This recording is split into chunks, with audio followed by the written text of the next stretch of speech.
Good evening, America. Happy New Year and welcome to the Thursday edition of Just the News, No Noise. I'm your host, John Solomon, reporting to you as always from Washington, D.C. and the wiredtofishcoffee.com studios.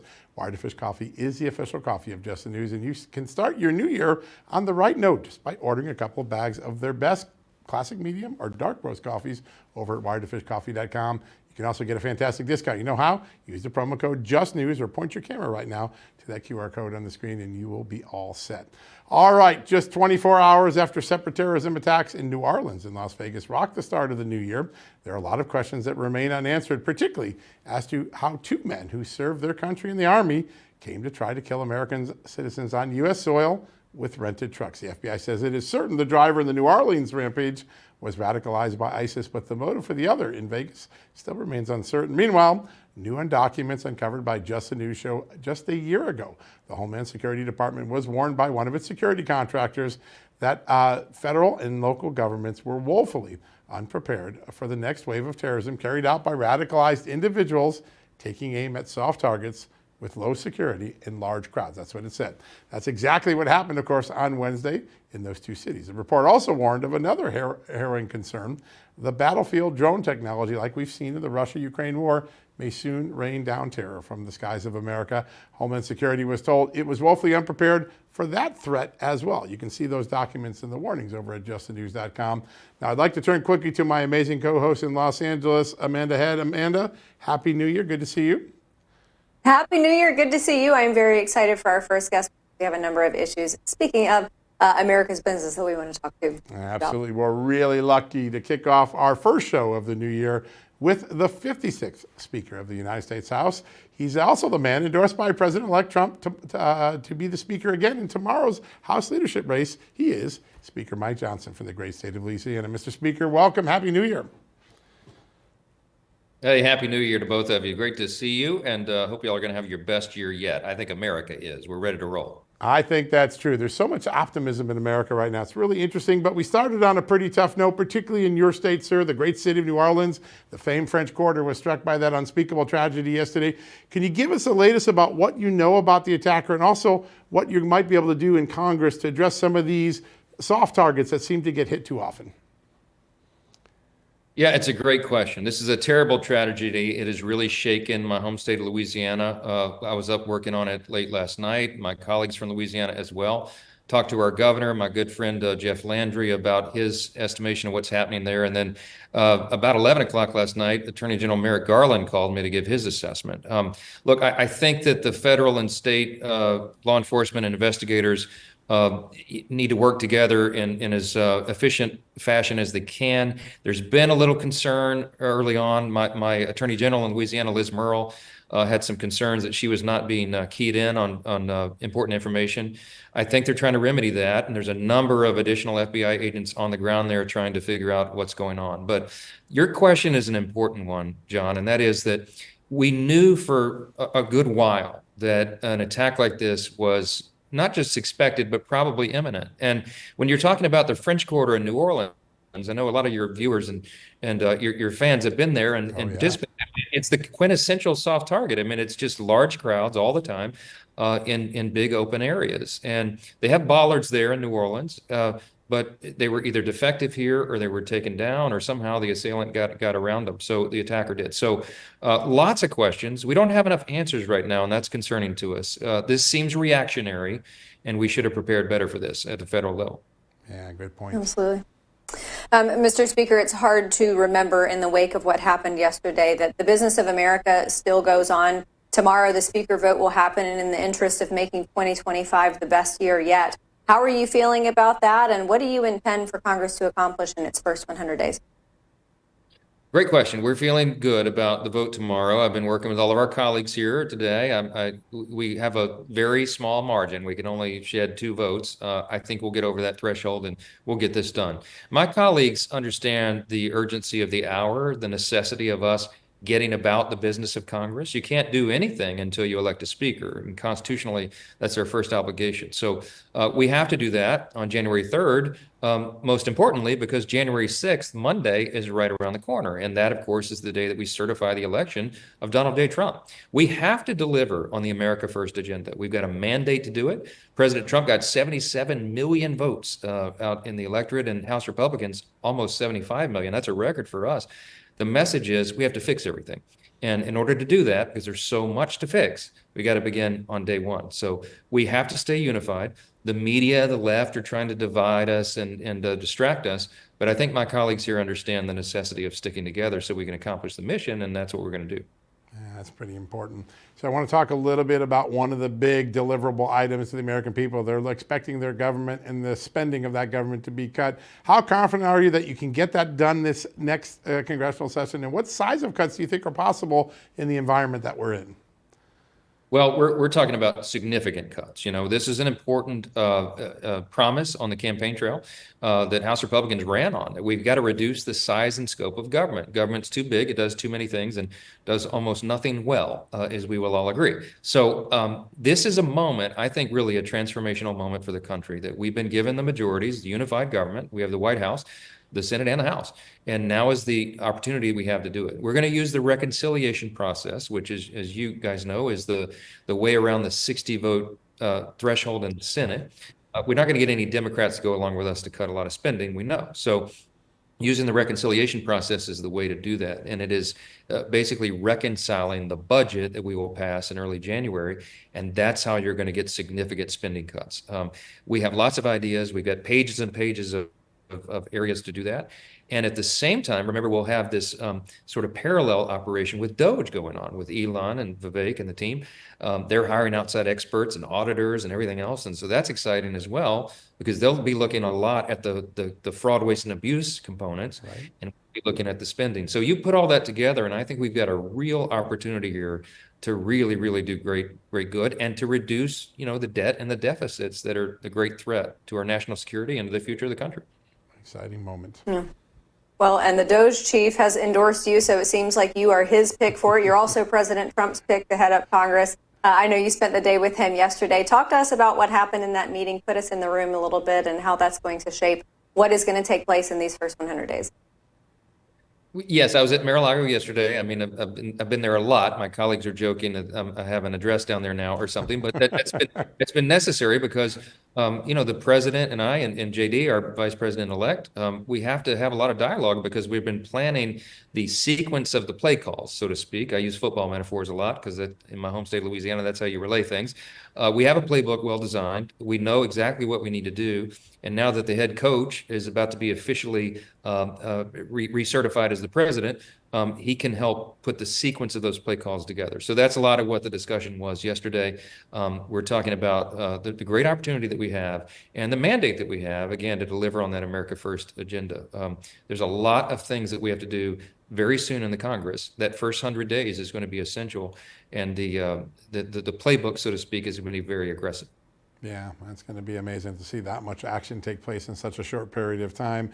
There's been a lot of talk about, do you do it in one reconciliation bill, two reconciliation bills to get that first sort of Trump agenda kick-started? What's your guess on how that happens, and how important is getting the border done early in the process?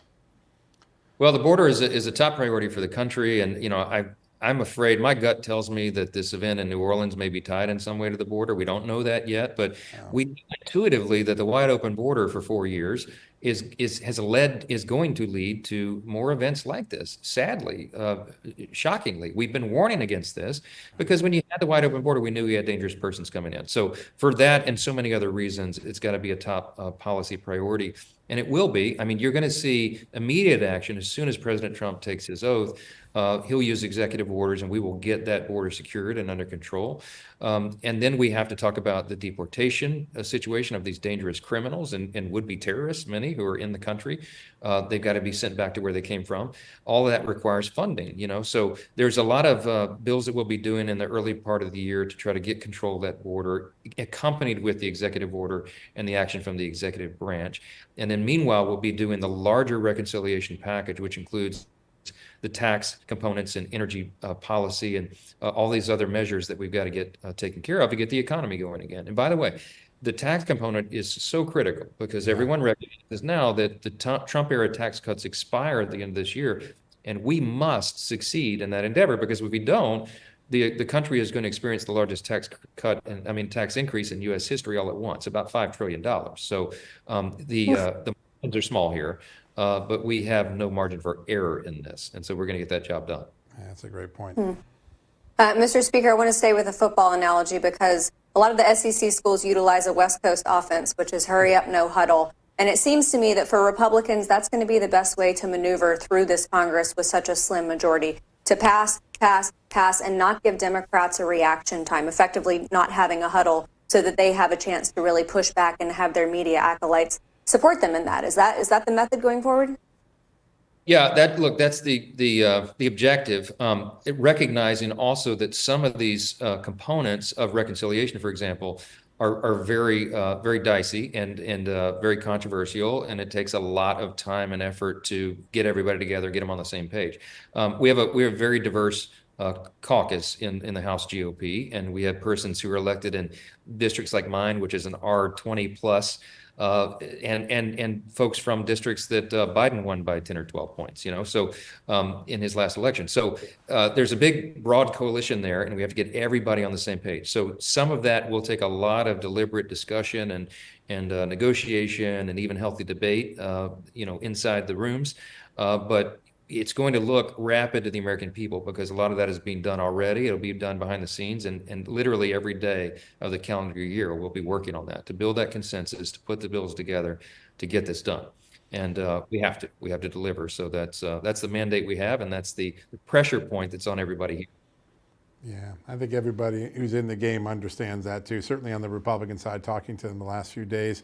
There's a number that Elon Musk throws around that maybe we can trim $2 trillion of spending from the government. Do you have any targets in your mind about a size? What do you think is achievable in a first year? Yeah, we actually had some discussion inside the House Republican Conference before we left in December for the break.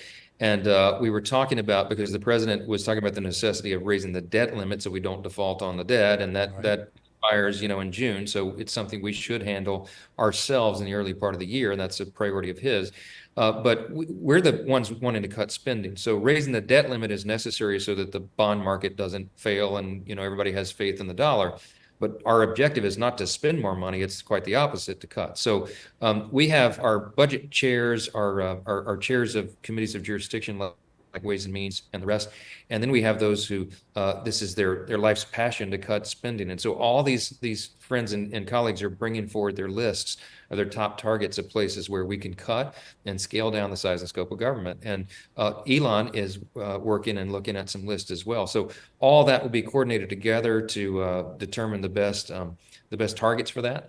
And we've got to do it in a way that, as President Trump has emphasized so many times, that preserves and protects Social Security, for example.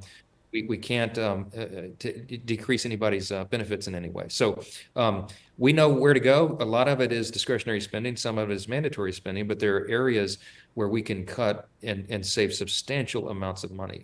Just one example. One of the things, the Biden student loan bailout boondoggle. Just reversing that is somewhere in the magnitude. It's more than $200 billion in savings. Wow. So just unwinding the Green New Deal and all these aspects of what the Democrats did for the last 4 years will help us substantially.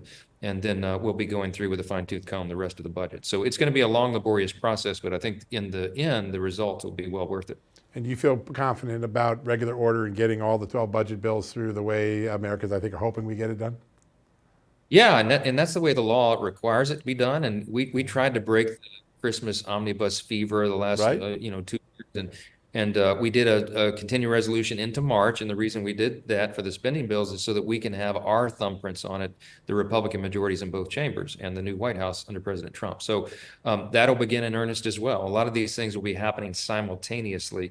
There'll be a lot of action in the building. And I've already warned all of our members, tell your spouses now, the first 100 days is going to be pretty tough. Warn them now. Yeah, that's exactly right. Well, I know the American people are very excited to see what you can all accomplish with President Trump next year. Mr. Speaker, I know what a busy day. It's been such an honor to kick off our new year with you on the show. Thank you so much, sir. My great delight. I'm a big fan. Y'all keep up the great work. Good to Thank see you, sir. That means a lot. All right, what a great conversation. Folks, after the break, we're going to dive more into that terror attack in New Orleans with former FBI agent Jonathan Gilliam. He's got some great experience on protecting big events. We're going to talk to him right after these messages.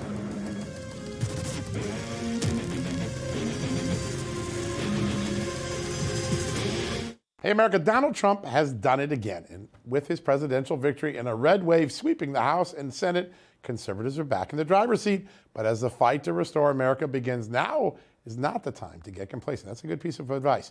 You have the chance to be part of this movement, not just as a voter, but as a member of a powerful organization that takes its marching orders directly from you. AMAC, the Association of Mature American Citizens. I'm a card-carrying member. AMAC is the conservatives' alternative to the AARP. We stand for faith, family, and freedom, and we're fighting for the values that make America great. Join AMAC today for only $1 for your first year. What a great deal. That's right, you heard me, $1, but don't wait. The special offer ends on December 31st. Donald Trump is building his team, and you can be part of it. Join AMAC today and help us continue the fight for a brighter, freer future.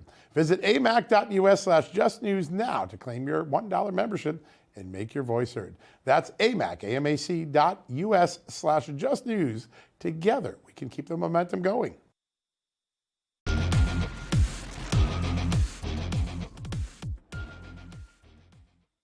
Welcome back to Just the News, No Noise. Yesterday, we all woke up to the horrible, horrible news that historic Bourbon Street in New Orleans was the site of a terrorist attack against New Year's revelers in the early hours of the morning. And the suspect, now identified as Shamsuddin Jabbar, drove a pickup truck into a crowd, killing at least 14 people before getting out and opening fire, where he then was killed by police. And then another attack occurred in Las Vegas, Nevada, outside Trump Tower, where a man seemingly blew up a Tesla Cybertruck. The driver was identified as Matthew Livelsberger. So joining us now to talk about all of this and what authorities could have done to prevent the tragic attack in New Orleans specifically is a man who ran the FBI Special Events Management Unit in New York City. He's also a former Navy SEAL and Air Marshal, Jonathan Gilliam. Jonathan, thanks so much for being here. Good to be with you all. I want to pick into your expertise as far as events, because New Orleans is a city that often has large events. We had, of course, New Year's Eve and then the Sugar Bowl, and then within the course of 6 weeks, you're also going to have the Super Bowl. I understand that these bollards were being repaired and replaced prior to the Super Bowl, but with respect to New Year's Eve and the Sugar Bowl, they knew there were going to be large crowds. Is there a level of naivety in a lot of America's cities that prevents them from having robust security? Yeah, it's the same in small towns and big cities where they believe, because they host these big events often, that they really do a good job of securing them. And as we can see, even the Secret Service has been guilty of the same complacency in believing they've secured his own, when they actually left one avenue of approach open and two attackers took advantage of those avenues of approach. And that's basically what happened last night. They did not have that area secured. That is one of the most populated areas 365 days of the year. And they chose not only to have the road blocked where vehicles couldn't enter onto that road, but also not to have any type of ballards on the road itself. And if you see some of the horrific videos of that truck zooming down that road, he's probably doing at least between 50 and 80 miles an hour while he's hitting people. And had they just put even cars parked there, or some cement ballards that cost nothing, he wouldn't have been able to speed down that road like that. Yeah, it is an amazing thing to think that 23 years after the 9/11 attacks that we still have such soft spots. This report that I reported on overnight from Rand Corp was done for the Homeland Security Department, said every community shared your assessment in a big way. Also added that we're not ready for the next warfare, which is going to come from the skies. The stuff that's being going on in Ukraine and Russia right now, drones, they called them unscrewed aerial vehicles, carrying small explosives, dropping them on big crowds. Is that a real scenario, and how concerned are you about it? It took me about less than a day really to learn how to fly this $400 drone. And this thing it's incredible. It'll fly in 30-mile-an-hour wind. It'll go about 4 miles away from me. I don't even have to be close. So the reality is, I believe these vehicle attacks and drone attacks are coming, but the vehicle attacks right now are the flavor of the day because they're just so easy to carry out, and people are just not aware. Even today on Bourbon Street in the same location, you can watch video of people walking up and down the road on their phone, holding hands, not even with a care in the world. That's the problem.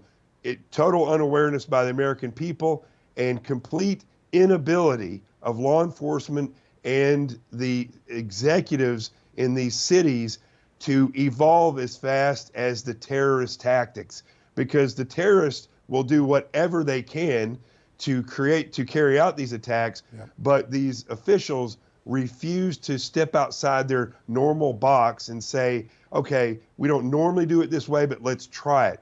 And that's not what they say. They say, we don't do it that way. And so they never try something new and even inexpensive, using buses, using dump trucks full of cement, police cars, whatever, to block areas and keep things straight. And I'll say this one other quick thing. The old game that we play as kids, rock, paper, scissors, right? A threat assessment is kind of like we discover rock and paper and scissors, but we can only eliminate rock. So we get rid of that. Well, now we've gotten rid of that and we can mitigate paper and scissors. And so that's the way this works. But what they do is they say, well, we've never had anybody attacked here by rock, paper, scissors, so we're just not going to worry about it. Terrifying prospect. I want to ask you, though, because a lot of Americans, unfortunately, don't really trust the FBI anymore. They might trust the rank and file, but when it comes to any messaging, any face-forward narrative coming from the FBI, the trust just isn't there. And yesterday you had FBI Special Agent Alethea Duncan, who immediately said this was not a terror attack. And then today you have Deputy Director of the Counterterrorism Division, Christopher Rea, come out and say, yes, it is. How do the American people reconcile those two messages so close together and still find a way to trust what the FBI is telling them? Well, I tell you, this is the way they can trust the FBI. Forget those people, right? Look at the Joint Terrorism Task Force. In cases like this, the Joint Terrorism Task Force is led by the FBI, but it's made up of all these different agencies, state, local, and federal. And so they're a force multiplier. They do a great job at investigating. But these people, unfortunately, in the Bureau, people who rise, some great supervisors, I've worked for a few, and I know a few, but the majority of people who rise to the rank of ASAC or SAC, it's Assistant Special Agent in Charge, or Special Agent in Charge and above, those people are chosen and pulled up. They don't achieve up, right? So it's not like they're being tested, peer evalved, and they just have to check boxes, and then if somebody likes them that's higher than them, they can pull them up. And unfortunately, and they can argue with me all they want about that, but that's the reality of how most of it works. And because of that, what happens? Well, crack addicts don't hang out with Harvard grads. Crack addicts hang out with other crack addicts. So what you have is, and I'm alluding to the crack addict as being the incompetent, stupid person. You have incompetent, stupid people who are pulled up by incompetent, stupid people, and then they pull up like-minded individuals. So that's why you have these buffoons at the top ranks of these agencies, not just the FBI, saying things when they don't even know what exactly happened at that point, saying it's not a terrorist attack, when they could simply say it could be, we are determining what the motivation was of that person at this time. Yeah. In an early era, they would have said it's too early to tell. We'll look at all possibilities, but they don't say that these days. Right. It's silly. Jonathan, I want to ask a little bit about the two men, two soldiers, both use a rental truck from the same online app. And at least one of them, and maybe both before we're done, we'll have to see, are radicalized. Is ISIS trying to get some of our soldiers to turn against our country? Is that part of a propaganda play for them? Well, listen, that's always been a case with any military, having the enemy trying to flip people from within.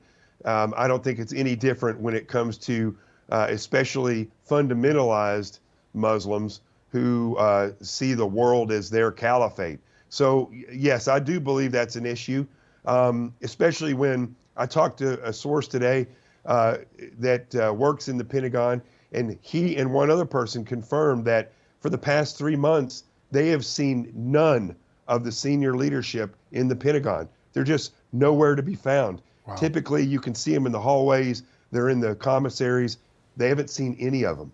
So in a Pentagon that's that checked out, that is that far left and pushed on gender issues and all these different things, you're going to see that the enemy, just like when they choose an avenue of approach that's left open, they will see that, and then they will go after the military or certain people because they know the door has been left wide open. It's why Richard Marcinko named SEAL Team 6 SEAL Team 6 when it was only the third SEAL team. He did that because he didn't want the Russians to know that there was just 3. He wanted them to think there was many more. And that's the way you need to think. Yeah. But they don't think that way, and the enemy knows it. That's brilliant. Yeah. Jonathan, quickly before we let you go, I think many of us, as soon as we heard about DEI initiatives being pushed on the military, we knew that that was going to have dire and even deadly implications. When President Trump takes office and there's new brass in town, how quickly can there be a turnaround? Well, okay, so the turnaround, that's the question. And I hope somebody in his inner circle is listening, because this is very important. If they try to put a good person at the top of this agency and a good person at the top of that one and let them do the job of cleaning house, what they're going to find is that maybe this one will be, but maybe that one and that one and that one won't be. What he needs is a Tom Homan that is the justice czar that will go in with a team of people, look at all of these agencies and look at the commonalities and the individual areas where leftists and these mafias of morons have taken over, and figure out how they can systematically purge them all. If they try to do it one at a time, it's only going to work here and there. If they do it systematically, that is how they change it all and clean it out. And that is a warning to this president, who I admire and I respect, and I know he's a great leader. But I think there's a lot of people, a lot of vying for positions in his inner circle, and they have to realize if they make it about themselves and they don't make it about the system, it's going to fail. Missed the target, no doubt. Absolutely. Absolutely. Jonathan Gilliam, thank you so much for your expertise on the FBI issues, the military, all of it. Thank you so much. Also, everybody, check out his book, Sheep Know More. You can check it out everywhere that you buy books. Thank you so much for joining us tonight, Jonathan. You got it. God bless. God bless. Same to you. All right, everybody, coming up after the break, the government is still stirring fears about the bird flu. Should we be concerned? Because I'm seeing a lot of masks out there. Be right back.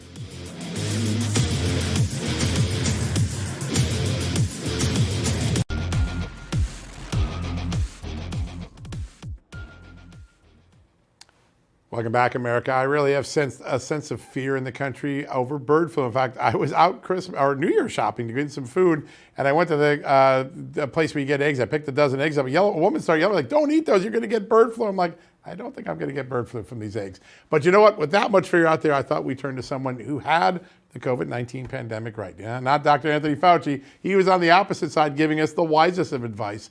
He's a professor emeritus of epidemiology at the Yale School of Public Health. He also serves as chief epidemiologist for the Wellness Company, one of our partners here. He is our good friend, Dr. Harvey Risch. Dr. Risch, Happy New Year. Good to have you on the show.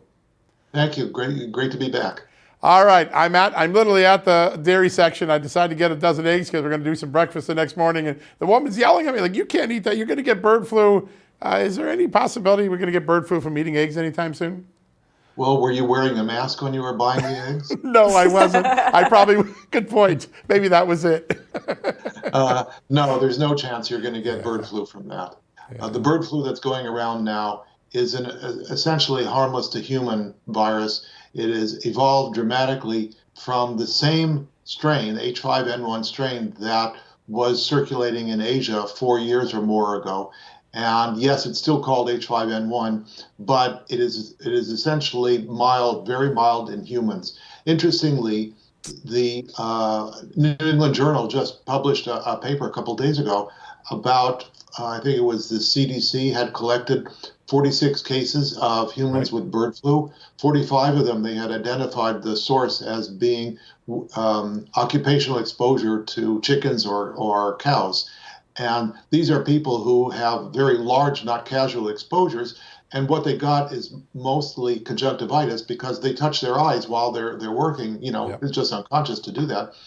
And so it's transmitted that way, and even if they're wearing gloves, and so they get conjunctivitis, pink eyes, some mild cold symptoms, and it was treated by Tamiflu, oseltamivir, which may or may not do much, but that's what we've got, and it was all self-limited after a few days. So there was one case that was a little bit more intense, but again, it was treated. This is not a fatal illness. It is not a serious illness in humans.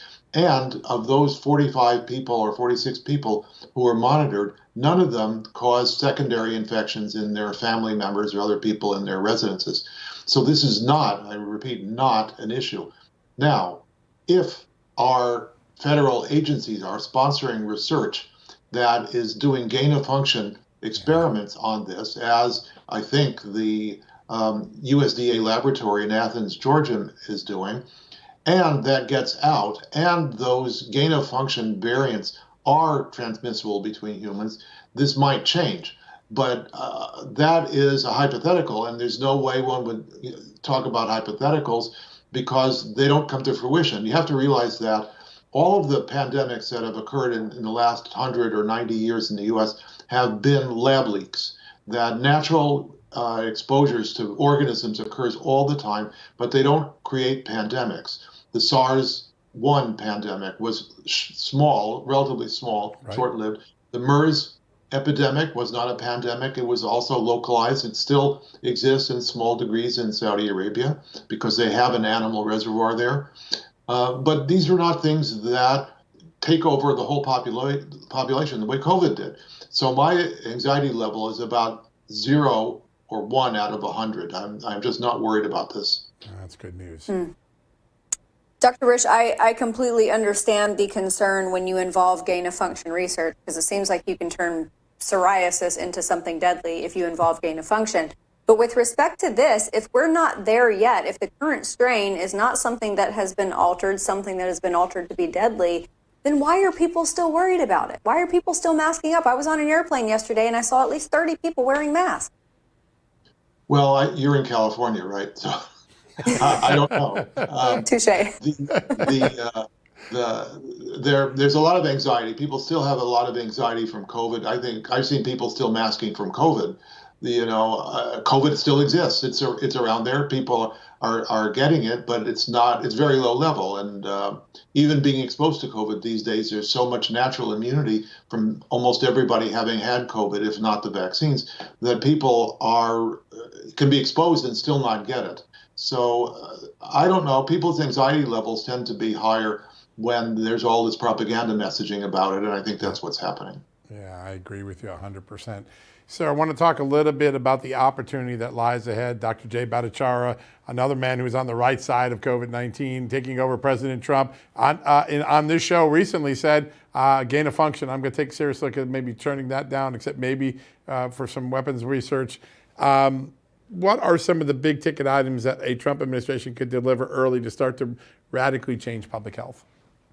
Well, that is one that desperately needs to be examined, that the risk-benefit ratio is essentially all on the risk side, virtually all on the risk side. We signed the Bioweapons Treaty in 1975, and then we exploited it by the little loophole that says you can make these agents for the purpose of making vaccines, and then we went whole hog into bioweapons research. So we've got to curtail that dramatically. We have epidemics of disease that need to be studied, if not managed. We need to study to be definitive about the after effects of the COVID vaccinations. There are longer term aspects of the vaccines that will take study, and we need to know more about that. We don't know about, for example, risks for longer term cardiovascular diseases, longer term cancer risks. Those diseases can take 5, 10 or more years to manifest, and so it's going to take some time to study those. But we've got to put NIH money into that to be studying those things in order to know.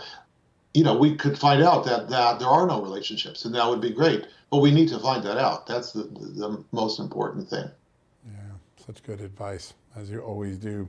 Sir, one last question. Is there any chance you might go into the Trump administration, or are you going to stay on the outside? I have no idea where things are going to be. So I'm optimistic that they will make some very good choices. I 100% support Jay Bhattacharya in his role as NIH director, and I think that was a great choice. Yeah, well, sir, you have done so much for this country, particularly in the last 3 years, just getting us educated and deprogrammed from all that fear that Dr. Fauci imposed on us. Such a great honor to have you on at the start of the new year. Thanks for joining us, sir. Thanks, my pleasure. Yeah, great. Folks, go check out all the great work that Dr. Risch does. He is just fantastic. Also, if you go to twc.health/justnews, you can get those great emergency kits that he and Dr. McCullough have prepared. Use the promo code JustNews. You get 10% off. Everybody should get these. Be prepared. They're such a great product. All right. After the break, we'll have more on the New Year's Day terror attack and the 2 suspects' military ties right after these commercial messages.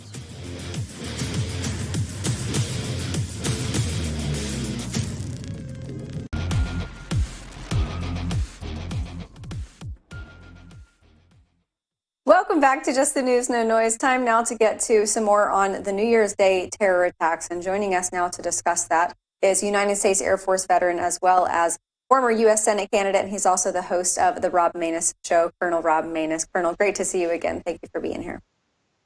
Good to be with you, Amanda. Good to see you. Yeah, great to see you. I want to start with something that we have since learned from those 2 terrorist attacks yesterday, that reportedly both of these men were service members. If I have learned anything from the stories that we have all heard about homegrown terrorism, it's that it can take a shockingly truncated amount of time, a very short amount of time for someone to become radicalized. But my concern is that this happened within the context of the U.S. military. Do you draw any connections there? Oh, absolutely, I do. This is not unheard of. The attacker that was an Army NCO on the first night of Iraqi freedom actually killed a friend of mine, and the first 2 people that died in that operation was a jihadi that had been radicalized. Major Hassan at Fort Hood was a radicalized jihadi. And now yesterday we have Mr. Jabbar that's gone to a known mosque in Houston that's known to be a bad actor. And has probably been radicalized there, and it does happen very rapidly. But there's a second piece today that didn't exist in the first 2 incidents, and that is the conflation of DEI, which is really Marxism, critical race theory, critical theory out of the school of Marxism, and that has now been intertwined with this risk being radicalized through jihadism, because there is a nexus between Marxism and Islam from a radical perspective. And those 2 things combined have come together inside the United States military since Secretary Austin turned the internal security policy away from looking for radical jihadis that might do attacks like Major Hassan did, and towards white supremacists in the summer of 2021. That policy change changed the priorities of the internal security looks. And you combine that with the strong indoctrination of diversity, equity, inclusion, which is Marxism. And those 2 things combined lead me to go, I'm not surprised that this is happening again, and won't be surprised if we see even more of them. Now, the second individual is a little bit different profile than Mr. Jabbar. Mr. Jabbar's profile fits pretty well what we've seen before from a radicalized individual that was in the military or even in civilian life with marital problems, money problems, those kinds of things. But the other individual, the U.S. Army Master Sergeant Libbelsberger, is active duty Special Operations Forces. He's actually waiting to pin on the next stripe. So he's at the pinnacle of his operational career in U.S. Army Special Forces. And here to date, I'm not aware of any Special Forces operator that's ever been able to be radicalized by the jihadis to the extent where they would go ahead and take a action like this attack yesterday. So there's a lot of questions about the profile of this man that don't exist on the profile of Mr. Jabbar from yesterday morning. So we've got to get those answered. The choices that the Master Sergeant made on the bomb, the vehicle, and those kind of things all raise questions because his skill set is much higher than what those actions that he took would lead you to believe that he would do that kind of activity in those ways. So we've got some questions to answer, but to get back to your original question, this is a problem that we're going to see again. We've been talking about it the last few weeks amongst my national security colleagues and professionals that the further we get into getting to the inauguration day, the more activity we're going to see. We've seen non-kinetic chaos being caused ever since Election Day, and now it's gone to a kinetic mode, and they're using adversary actors that are coming out of seemingly nowhere. I don't think anybody expected 2 U.S. Army soldiers to be the perpetrators of these 2 attacks. Yeah, great point. Sir, this morning we had this report that we focused on from Rand Corp, commissioned by the Homeland Security Department, saying soft targets, big crowds, that's going to be the future of terror attacks, maybe low-level weaponry, simple stuff, not big elaborate things like 9/11. And the government's ill-prepared. Now, I don't think anyone's surprised that we're ill-prepared, but then it went on to talk about drones, these sort of small drones that are being successful in Ukraine and Russia war coming here soon. How real are those concerns, and how ill-prepared do you think our government is for this sort of lower tactical but high lethal terror attacks that might be on the horizon? Very few times has Rand issued a report that I agree with almost 100%. And I agree with 99% of what they wrote in this report. You know, what's old is new again. Right. The soft target piece to this, especially where there are large crowds, has become increasingly more important because of the digital technology and the ability to spread information rapidly. So if you have a crowd like what we saw on Bourbon Street early yesterday morning on New Year's Day, and the perpetrators have any access to it whatsoever, they're going to try to use something very simple like that truck attack backed up by firearms and improvised explosive devices to kill or maim as many people as possible. And just between these 2 incidents yesterday, we have 16 people dead and more than 40 people have been injured, many of them severely injured. So when you add in other things like, say the bollards were working on Bourbon Street yesterday, or say the attack was at a place like the Superdome, where all you have to do is observe the lines gathering to get entry into the protected area where you have to go through magnetometers and those kind of things. And you see the massive numbers of human beings that are in those lines around that building, all out in the open. That leaves you open for mass attacks like using vehicles, but also the drone technology that we're seeing being perfected in the war zones like Ukraine and Syria and the rest of the Middle East today. They have a difficulty with creating the numbers based on the vehicles themselves because they're usually pretty small, but there are some large ones, but it's a delivery method that's easy to get past the physical security measures like these bollards that were inoperable yesterday. And that's what the truck did. That's what the Mr. Jabbar driving his truck. He got around the bollards and the barrier they had set up and was able to get in and conduct the attack. Well, the drones have that capability inherently built into it. And all that it's going to take is a delivery method and a capability for that delivery method that can cause a mass casualty event in a rapid fashion so that it can be filmed and transmitted out over the internet. And that's exactly what the terrorists want to do. And that's why this report is even more important today than it would have been 30 years ago when we knew we had big lines around big buildings, but we created these physical barriers like these bollards out away from the buildings a certain distance and keep all the vehicles away. But now the drones can come in and dive in. And we've seen the Chinese demonstrate using 10,000 drones controlled by AI at one single time. They don't even have to be carrying anything. If you hit a crowd of any size that's not protected in that environment, it could just be the drone itself is the capability that causes the death and destruction. That's a lot of people. Yeah. Grenades, never mind dropping some type of gas that can kill mass populations. It's terrifying. Absolutely. Colonel Rob Maness, United States Air Force veteran, host of the Rob Maness Show. Everybody go check it out. Thank you so much for joining us, Colonel. And coming up, is it time to rethink what the government is putting in our drinking water? We're going to answer that question next.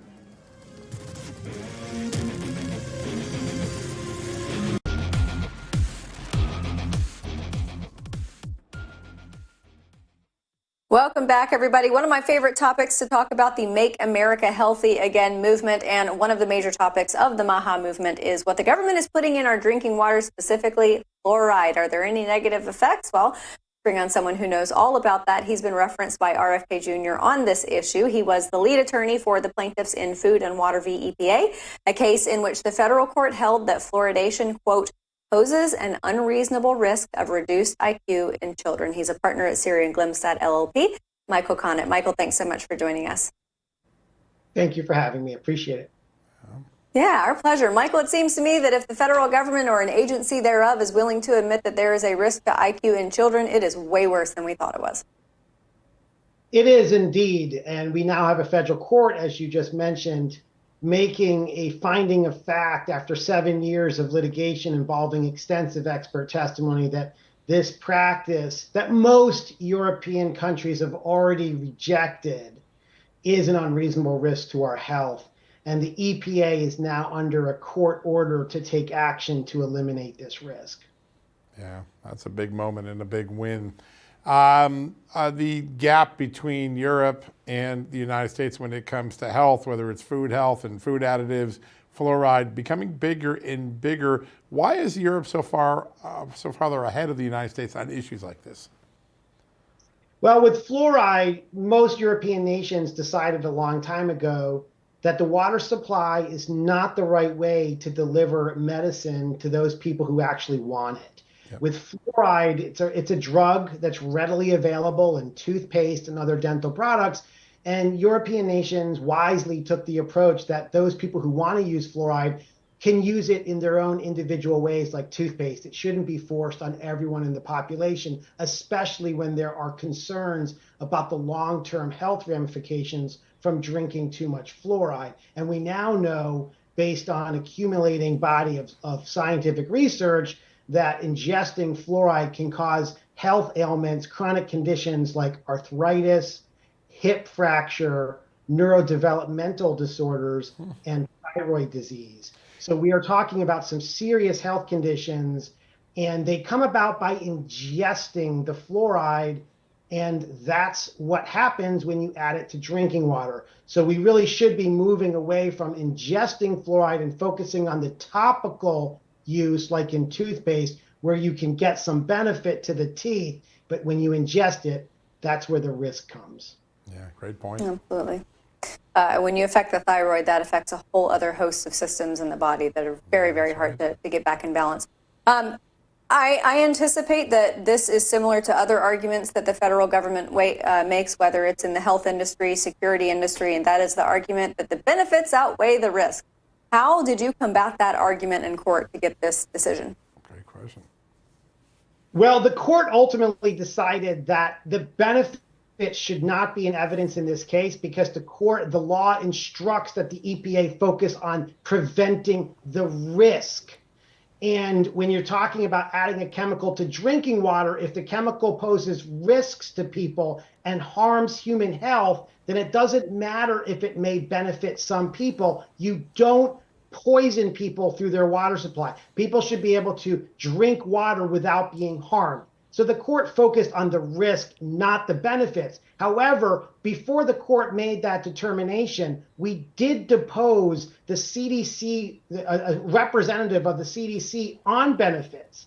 And the CDC representative admitted under oath that fluoride's predominant benefit to teeth comes from the topical contact with the teeth, meaning you don't need to swallow it.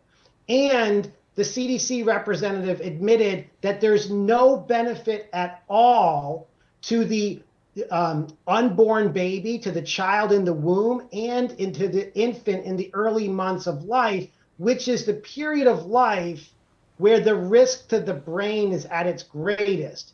So we now have a situation where you have a clear identified risk to the brain from early life exposure without any offsetting benefit.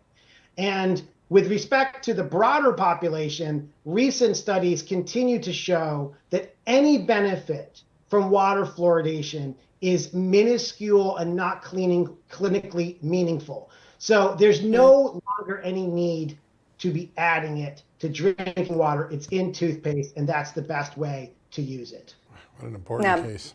Absolutely. And to get the CDC to admit that is just earth-shattering. So kudos to you, Michael Conant, partner at Siri and Glimstead LLP. Thank you so much for joining us tonight. We'll get you back on because I love talking about this. We appreciate you. Great conversation. All right, everybody. That's all that we have time for tonight. John is going to be out on assignment tomorrow, but I'm going to take the stick by